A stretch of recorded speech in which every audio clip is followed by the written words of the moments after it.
I'm terribly, terribly sorry to have kept you all waiting. You need not apologize. We arrived but a moment ago ourselves.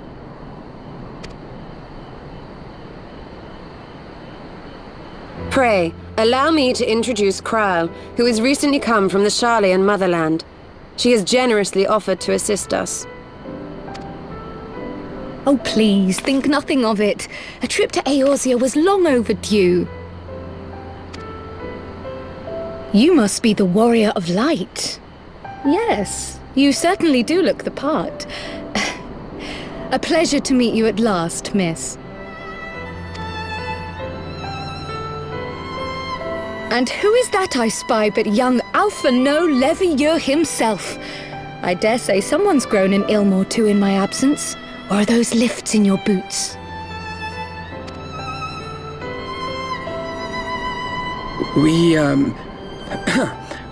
Miss Kryle and I met at the studium years ago. I shall forever be indebted to her for her sage guidance. It was no small task keeping him out of trouble, believe you me. The youngest ever to enter the studium, him and his sister, 11-year-old prodigies. Suffice it to say, social graces were not among his list of talents. Striding up to his seniors on his first day, head held high. What was it he said again? Thank you, Kryle.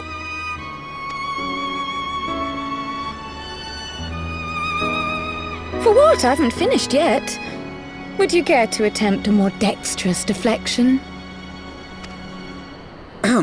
Mayhap we should save this delightful conversation for a more fitting occasion, when pressing matters do not demand our undivided attention. A bit much, but better. I can tell you have been putting your skills to use here in Eorzea. Henceforth, I trust you will dazzle me with your eloquence at the first time of asking.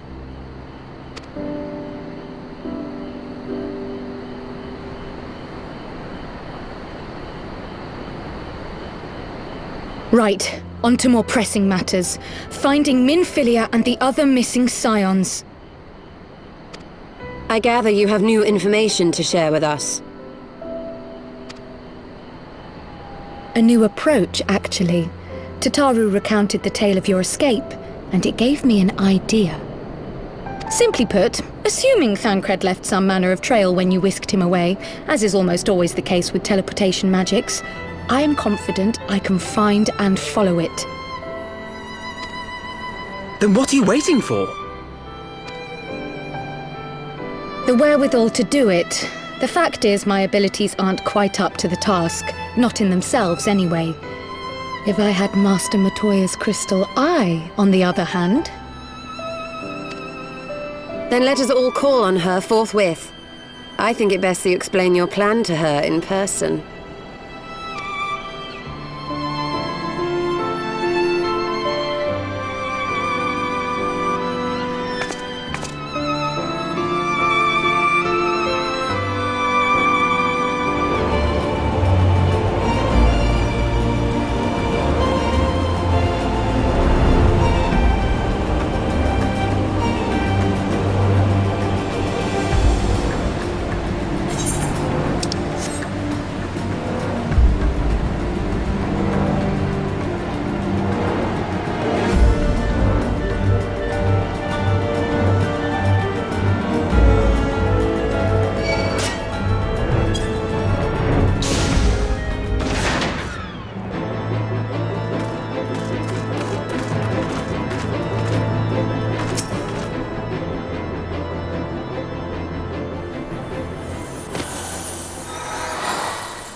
that trouble I smell? Or did you forget to wipe your boots on the way in? Forgive us, Master Matoya. We will be sure to wipe them on the way out. And may I say how glad I am that age has not yet deprived you of your senses. Ever so quick-witted, aren't we? To the detriment of your manners. Well, out with it then. What do you want?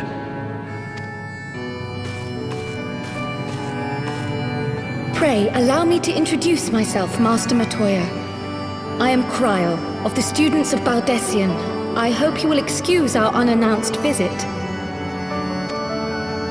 Baldessian, you say? Ah, yes. The old coot set up shop on the Isle of Val, didn't he? Regrettably, our order's headquarters and the Isle itself were obliterated by a magic of immense power. I have the blessing of light to thank for my own preservation. Kryl, you too possess the Echo. Well, yes, of course I do. Our order is devoted to uncovering the mysteries of Hydaelyn and interpreting her will, particularly through the study of her gift to us. It was in the course of these studies that I met and subsequently befriended Minfilia. She and I have rather a lot in common. I had no idea. You weren't supposed to. Not that I wanted to deceive you, you understand, but precautions had to be taken. Yes, that's all well and good, but you still haven't told me why you're here. The students of Baldessian are gone, and there is naught I can do to change that. But the science of the Seventh Dawn can yet be restored, and my dear friend found. You have in your possession an ancient crystal of light, one you call your crystal eye. I believe I can use it to focus my abilities and locate one of the missing scions. And there I was, thinking you might want to make use of my years of experience. Oh, wait here.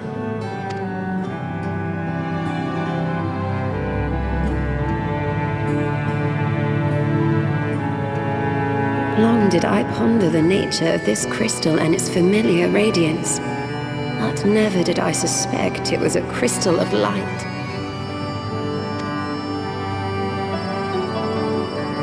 On the cusp of an umbral calamity, souls blessed with the power of the Echo invariably appear. To aid these, her chosen warriors, Hydaelyn bequeaths to each a slither of her strength in the form of a crystal of light. But as her strength wanes, so too does the potency of her gifts. This crystal, born of an earlier era, is infused with a power far greater than those of this age. You could travel the length and breadth of the land and not find a crystal even a fraction as pure. Its value is beyond measure, as are the risks inherent in its use. No two manifestations of the Echo are alike. I, for example, can converse with beings of every shape and size, excepting beasts, contrary to what others would have you believe. Language has nothing to do with it, of course. Rather, I am sensitive to the whispers of the soul. Their intent, their very essence even, the traces of which serve to guide the elementals to Y'shtola. Far-fetched though it may sound, I believe that with your crystal eye, I may be able to pick up where they left off and follow the remaining trail to Thancred. That is, if I have your permission.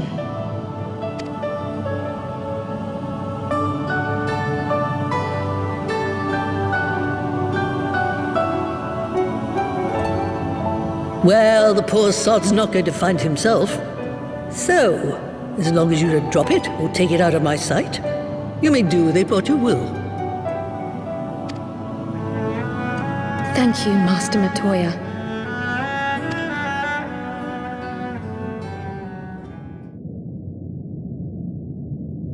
Then let us begin.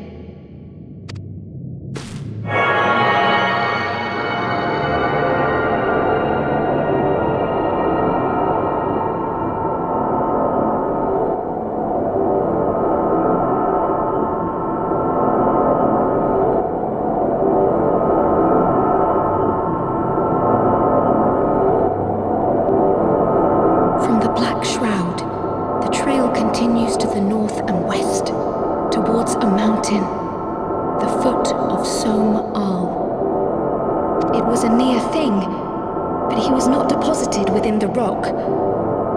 I think.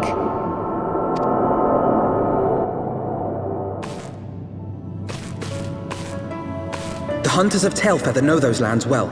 I say we begin our search there.